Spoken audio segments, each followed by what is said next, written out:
Estamos trabajando sobre nuestro módulo 2 que aborda el aprendizaje del sistema de escritura.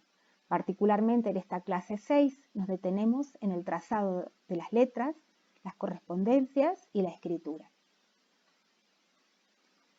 Vamos a enseñar a escribir a mano.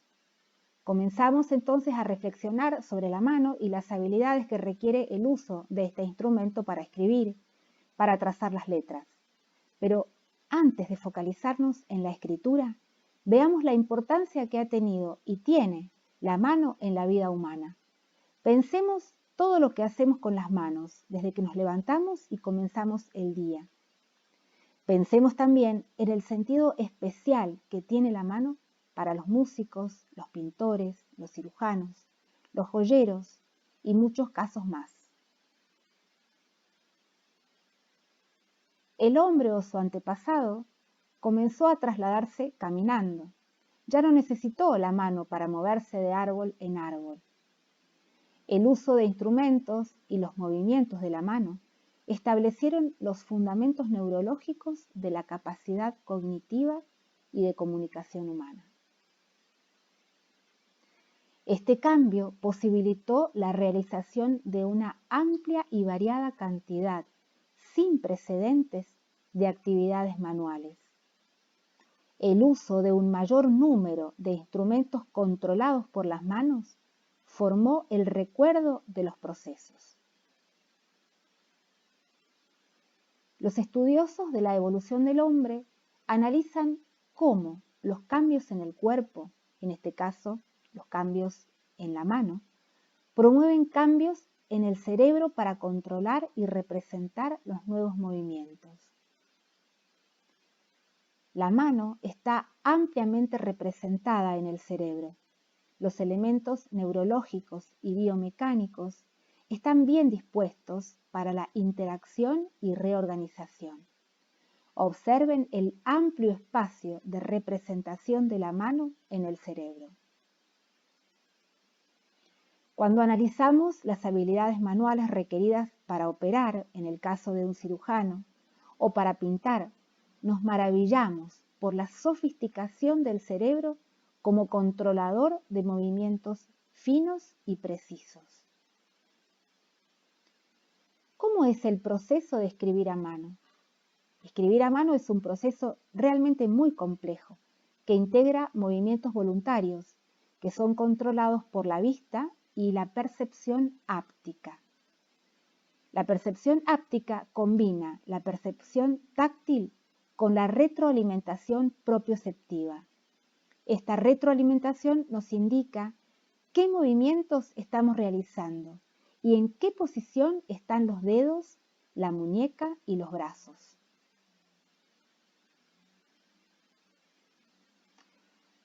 La pregunta del siglo XXI: ¿puede ser la mano reemplazada por el teclado? ¿Por qué seguir enseñando a escribir a mano? Ante el avance de las nuevas tecnologías, muchos educadores se plantearon abandonar la escritura a mano y comenzar la enseñanza directamente con el teclado. Pero no se puede abandonar la mano, lo cual no significa que no se deba aprender a usar el teclado. ¿A qué conclusiones se llegó al comparar el impacto de la escritura a mano versus escritura en el teclado? Los movimientos específicos del trazado de las letras apoyan su reconocimiento visual.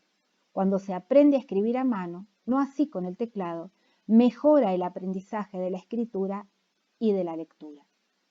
¿Por qué es irreemplazable la mano? Porque la experiencia de escribir a mano es necesaria para que los chicos formen circuitos neuronales de procesamiento de las letras, los que ya poseen los adultos que han adquirido la escritura. Estos circuitos abarcan las áreas visuales y motoras del cerebro. ¿Y por qué la escritura a mano incide sobre la lectura y la beneficia? Y beneficia también el aprendizaje. Se han encontrado fuertes conexiones neuronales entre percibir, leer y escribir las letras en distintas lenguas y diferentes sistemas de escritura. Por eso los movimientos específicos del trazado de las letras apoyan su reconocimiento visual. No sucede lo mismo con la escritura en el teclado. Al tomar nota a mano, los estudiantes se desempeñan mejor en cuanto al recuerdo y al aprendizaje de los contenidos que si lo hacen sobre el teclado, porque la escritura a mano es más lenta que en el teclado, hecho que obliga a procesar mejor la información para resumirla, ya que no pueden seguir la velocidad del dictado. Aprender a escribir involucra un componente perceptivo, aprender la forma de las letras, y un componente grafomotor, aprender la trayectoria para trazar la letra. De ahí que los niños tienen que ver las letras escritas y haber alcanzado habilidades de motricidad fina para poder trazar las letras. ¿Qué entendemos por motricidad fina? La motricidad fina involucra habilidades para realizar y controlar con precisión movimientos usando los músculos pequeños de las manos, la muñeca y los dedos. En el caso de la escritura se requiere precisión en los movimientos y coordinación para usar la mano, los ojos y los dedos. ¿Y qué pasa con la motricidad gruesa? Aún la escritura, identificada como una habilidad motriz fina, requiere también la coordinación de músculos, de los músculos del brazo y del hombro. La otra mano, la que no escribe, tiene también un rol: posicionar el papel y junto con el brazo contrabalancear el movimiento de la mano y el brazo activos. Otro debate: el tipo de letra, cursiva o imprenta.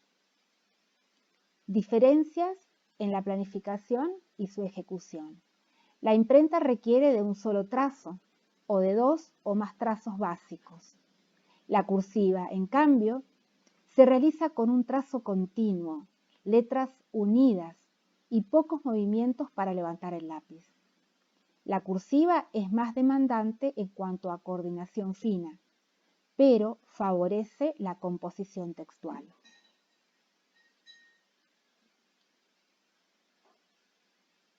El cambio de letra retrasa el aprendizaje. ¿Por qué retrasa el aprendizaje comenzar con un tipo de letra y luego enseñar otro tipo?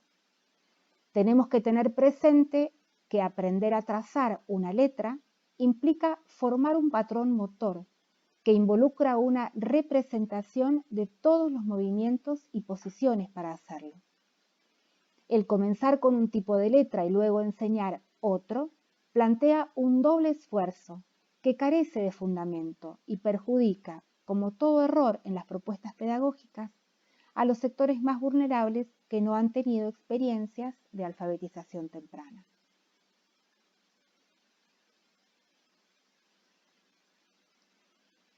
¿Qué sucede cuando se aprende a escribir primero en letra de imprenta mayúscula? En la filmina anterior veíamos dos muestras de escrituras. El de una niña que aprendió a escribir a los 5 años en cursiva. Este es un texto escrito al final del primer grado. Y el de un niño que comenzó a escribir en imprenta mayúscula y en tercer grado le piden que escriba en cursiva. Vemos que este último niño escribe una oración en imprenta y otra en cursiva porque no puede escribirlo solo en cursiva. Las diferencias entre ambas escrituras no solo residen en la legibilidad del trazo, sino también en la composición. Es una clara muestra de lo que sucede cuando se cambia de letra y se comienza por imprenta mayúscula. ¿Y por qué se propone la letra cursiva? Por un lado resulta más legible y rápida. Si bien la letra de imprenta minúscula, con la práctica adecuada, es de trazo rápido, el hecho de levantar el lápiz cada vez que se pasa de una letra a otra lentifica el proceso. De ahí que la cursiva sea más rápida porque el trazo es continuo. Por otro lado, consolida el aprendizaje de la ortografía. La letra cursiva consolida la ortografía siempre que se enseñe a escribir en forma convencional, porque forma patrones motores de las letras y de las palabras como un todo, En ese todo se incorpora naturalmente la grafía correcta. La letra cursiva facilita el proceso de composición. Se automatiza más rápidamente. Con la práctica necesaria, la escritura en cursiva se automatiza más rápidamente que con los otros tipos de letras. Es decir, no requiere esfuerzo cognitivo su trazado. De ahí que se observe que los niños, cuando han aprendido desde el jardín a escribir en cursiva, escriben composiciones de mejor calidad que los que han aprendido con otra letra, particularmente aquellos que comenzaron con un tipo, imprenta, y luego pasaron a cursiva. Por otra parte, se accede a la escritura de las palabras más fácilmente. La naturaleza de la cursiva permite memorizar y recuperar la palabra como una unidad más fácilmente que la letra imprenta, que se escribe letra por letra. En la escritura en cursiva, todas las letras están unidas. Las habilidades grafomotoras son más importantes de lo que parecen. Luego de la lectura de un cuento realizada por el docente, se pidió a Facundo que vuelva a contar el cuento y que luego lo escriba. En la filmina está el testimonio. ¿Qué nos dice esta comparación? Vemos una diferencia importante entre el relato oral y el escrito. El relato oral de Facundo es completo, coherente, muestra un buen dominio de los recursos lingüísticos. ¿Por qué no muestra igual dominio en la escritura? Es evidente que al no poder escribir en forma rápida las palabras, se olvida del contenido y escribe solo algunas palabras y abandona la escritura del texto. No tiene habilidades grafomotoras, las necesarias para escribir un texto. Aunque domine el género narrativo en la oralidad, no puede hacerlo por escrito.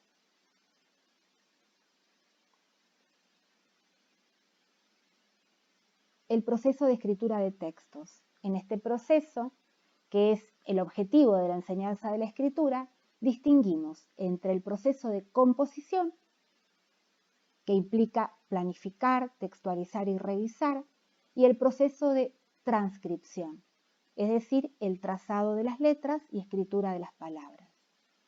Hemos mostrado con el ejemplo de Facundo, el niño que pudo recontar un cuento, pero no pudo escribirlo, la importancia que tiene la escritura de las palabras, es decir, el proceso de transcripción incidió negativamente sobre el proceso de composición. ¿Cómo hacemos para enseñar a trazar las letras? Los planteos realizados hasta ahora sobre la escritura a mano y la importancia de aprender a trazar las letras con rapidez nos llevan a preguntarnos cómo enseñamos esta habilidad que es motora visual. Es importante enseñar a tomar el lápiz, hacer práctica de los trazos para desarrollar la motricidad fina.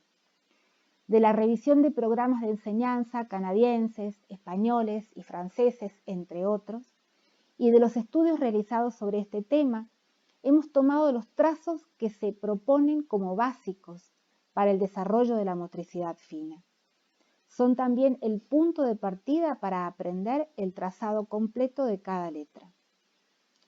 Es importante entonces enseñar el trazado de las letras. Se propone en las siguientes filminas la enseñanza de las letras a partir de trazos. Es importante recordar que los niños aprenden más fácilmente si el adulto toma la mano y traza la letra junto con él. Al guiar los movimientos de la mano de otra persona, se incrementa su sensibilidad y conduce a esa persona a prestar atención a sus movimientos.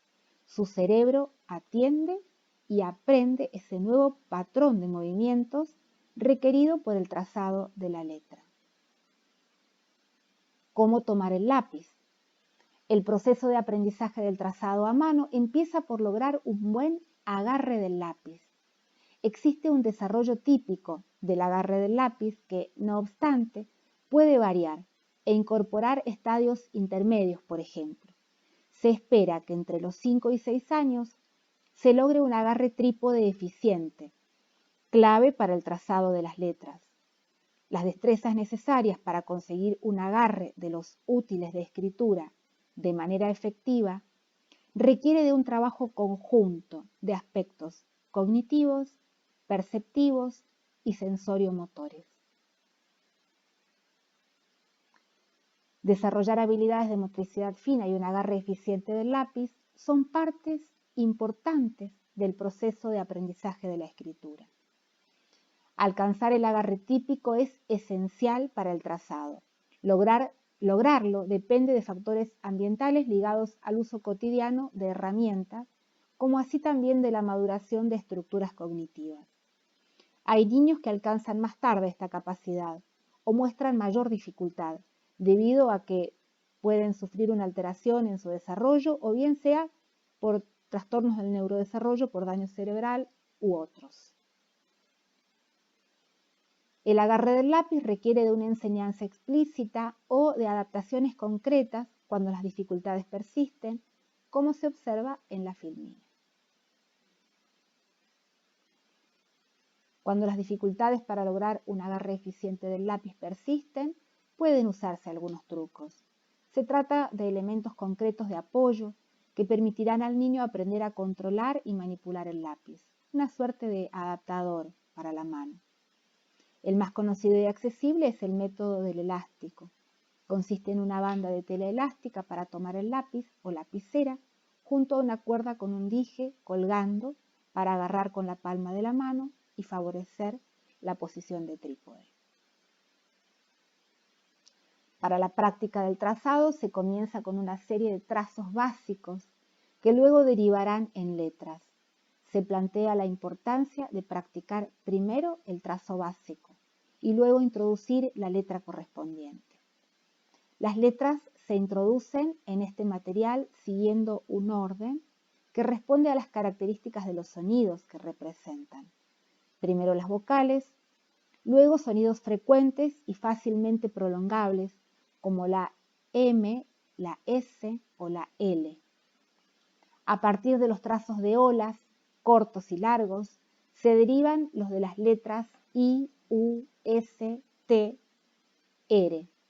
Primero se practican los trazos cortos, que deben ocupar hasta la línea punteada de la mitad del renglón. Luego se practican los trazos largos, que deben ocupar todo el renglón. De los trazos de olas largos se deriva la T, mientras que de los trazos de olas cortos se derivan la I, la U, la S y la R. Para la I se debe agregar un punto.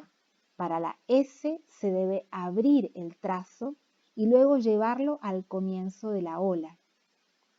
Para la R se debe agregar una curva en sentido horizontal y luego bajar el trazo hasta el renglón para continuar la ola. Para la T se debe agregar una línea horizontal al trazo de la curva larga. A partir de los trazos de olas curvas se derivan la letra C, G, A, O y D. Se debe aclarar que el trazo es similar a la ola, pero con una curva hacia la derecha. Para lograr la A se debe prolongar el trazo hasta tocar la punta de la curva. Para lograr la O se debe prolongar el trazo como en la A y agregar una cola. Para lograr la D se debe prolongar el trazo como en la A, pero hasta llegar al tope del renglón. Para lograr la G se debe prolongar el trazo como en la A y luego deslizarlo por debajo del renglón haciendo un rulo. A partir de los trazos de colinas se derivan las letras M y N. Para hacer la M se requieren 3 colinas consecutivas, mientras que para la N se requieren 2. A partir de los trazos de rulo corto y rulo largo se derivan las letras E, L, B, K, H y F. La E se corresponde con el rulo corto, que debe ocupar la mitad del renglón, y la L con el rulo largo que debe ocupar todo el renglón. Para lograr la B se debe utilizar el rulo largo, luego prolongarlo hasta la mitad del renglón y agregar una unión horizontal. Como en todo proceso de aprendizaje, el cuarto pilar de este proceso es la consolidación, es decir, la repetición o práctica. Pensemos en un pianista. ¿Cuántas horas de práctica necesita por día? Nuestras manos necesitan también mucha práctica para trazar las letras en forma fluida. Hemos observado que, practicando a diario, los niños dominan la cursiva en 2 o 3 meses. Los estudios neurocientíficos actuales muestran que la plasticidad neuronal, la capacidad del cerebro para formar nuevas conexiones y aprender, se potencia con la práctica intensiva. Como ya señalamos, al referirnos a la conciencia fonológica, siguiendo el planteo del Koning, partimos de los sonidos para luego introducir las letras. Entonces decíamos, de los sonidos a las letras. Cuando los niños ya se dan cuenta de que dos palabras comienzan con el mismo sonido, se introduce la letra correspondiente a ese sonido y los niños la escriben en posición inicial de la palabra. Reconocen el sonido inicial y escriben la letra inicial. Recuerden que si el niño lo solicita, es importantísimo acompañar con nuestra mano la mano del niño trazando la letra. Decíamos entonces de las letras a los sonidos. Es importante resaltar que a diferencia del método fónico que parte de la letra y la asocia con un sonido, la propuesta del Koning, que tiene que ver con el desarrollo de la conciencia fonológica, invierte ese orden. Parte del sonido para llegar a la letra. Se ha observado en muchos estudios que cuando vamos del sonido a la letra en la enseñanza de las correspondencias, los niños infieren muchas más correspondencias de lo que les estamos enseñando. La conciencia fonológica es el gran facilitador del aprendizaje de las correspondencias. En la guía del docente se explicita cuál es la habilidad que se está trabajando en cada actividad y las sugerencias que se otorgan para realizarla. En este caso, la prolongación del sonido inicial de la palabra. Asimismo, se proponen otras actividades de repaso, es decir, se sugieren juegos para practicar la habilidad que se está enseñando en otros contextos. Al variar el contexto de la actividad, el niño se motiva para realizar la práctica. La escritura de palabras al principio se realiza con la guía de los puntitos. Se trata de que el niño no se enfrente con una situación de mucha demanda que lo frustre. Nunca hay que colocar a los niños ante una situación de fracaso. Se retoma la práctica de la escritura de palabras apoyada en los puntitos. La prolongación y la escritura de palabras en actividades posteriores, cuando ya se pide a los niños que escriban solos, antes de escribir una palabra se prolonga todos los sonidos de esa palabra. Los niños a menudo omiten letras, particularmente en los grupos consonánticos, como la R de trapo, porque no pueden deslindar la R de la T.